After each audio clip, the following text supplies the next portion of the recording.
Wish them well. Wish them good luck. After its mother was shot by a man who didn't want her nesting in his backyard, this great horned owl and its 3 siblings are getting their first taste of freedom.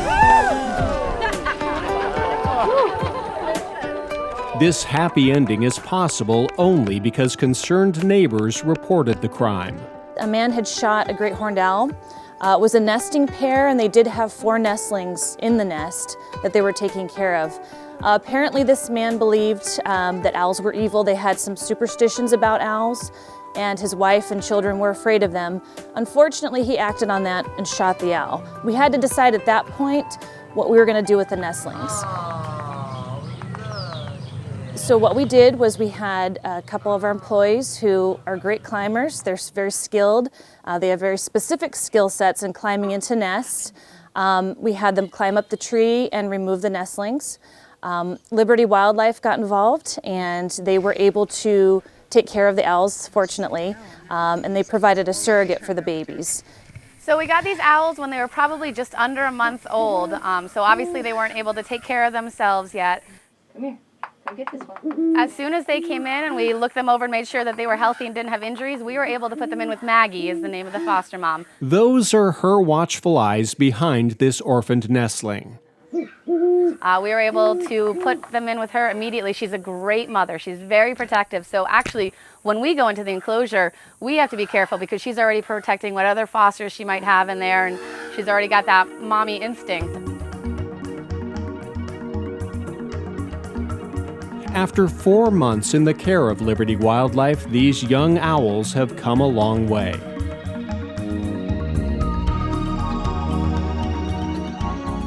These guys are doing really, really well, and we're ready to release them. They've grown to adult size, basically. They're pretty much at the full size they're going to be. They have all their flight feathers, so they've been practicing here, feeding themselves on their own. We do something called live feed, where we actually put them in a flight cage, make sure that their muscles have been built up and they can fly.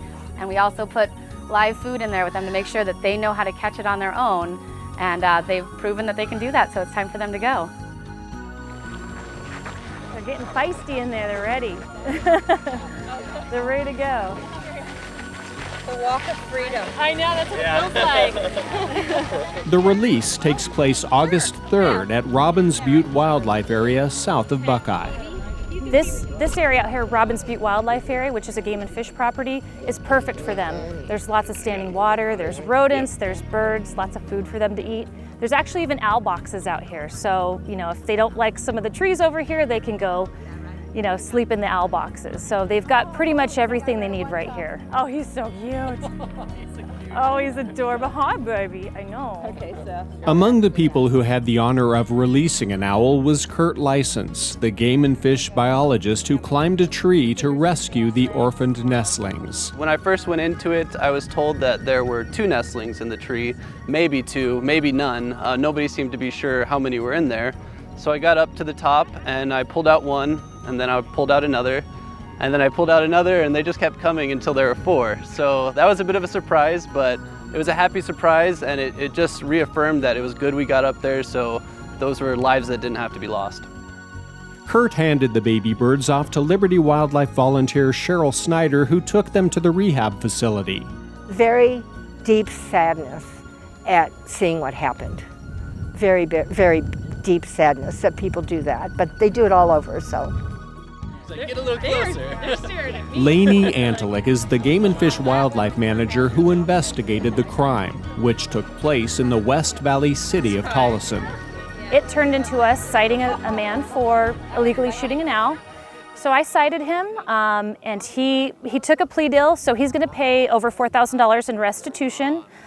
He's going to pay the majority of that to Liberty Wildlife because the care of these 4 nestlings was fairly costly. So they're going to recoup those costs, which is nice.